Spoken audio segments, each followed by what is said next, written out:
Welcome to video 2 in my series Ayurveda Rising.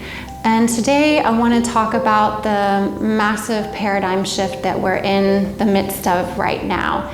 In the last video I talked about the impact of globalism, climate change, a crumbling healthcare system, and even what we see right now is our education system, which has turned virtual, affecting our children. And I talked about how, as we start to look at our health, we can no longer deny our self-responsibility. We can no longer say that it's just our DNA that is the cause of why we're ailed, or why we feel sick, or why we don't feel great, or why we don't have energy. So that's just touching upon, again, the physical body. But really, what we have to start to realize when we enter this process of Ayurveda is first that self-responsibility, and then there's this awakening when we start to say, okay, I'm not a victim of my circumstances. I can actually start to make new choices and do things differently. And when that happens, something like a light bulb opens up, and you just kind of wake up and you start to realize that we've done so much to avoid who we really are. We can do that through food, we can do it through watching the media, we can do it through shopping. There's so many ways for us to escape.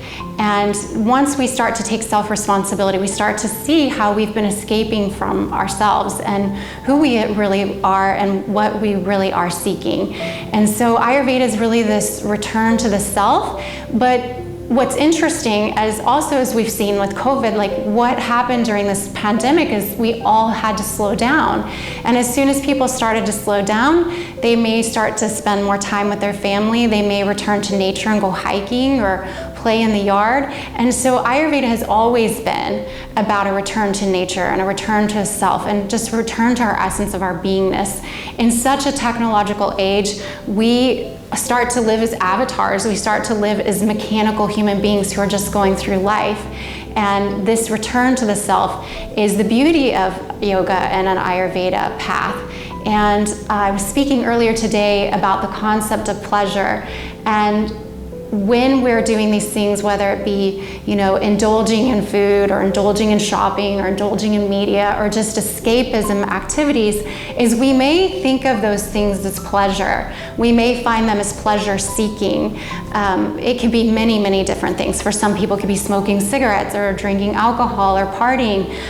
But really, true pleasure is very subtle, and Ayurveda really gets us to touch upon how pleasureful life can truly be when we're not escaping it, when we have to sit with what really is, and we have to focus on our physical well-being. What might be doing yoga, meditation, pranayama, all of these practices that are yogic or Ayurvedic. So what I've seen and what I've talked to other healers is, and I like this word that my mom spoke about, which is we find ourselves in this new era, and this new paradigm shift, and this psychic overload of, there are just so many threats to our body, our mind, our essence as spiritual beings, on the emotional level, the physical plane, the mental, the spiritual plane. And so it's as if all of our layers of our beingness are being attacked, and we are seeing this being played out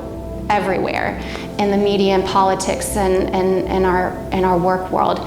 So really what I want to leave you with is that Ayurveda is just this really beautiful path to the sensuality of life, to the beauty of life itself, and to a return to why you're really here and what is it that you want to do. So thank you so much for watching my video too.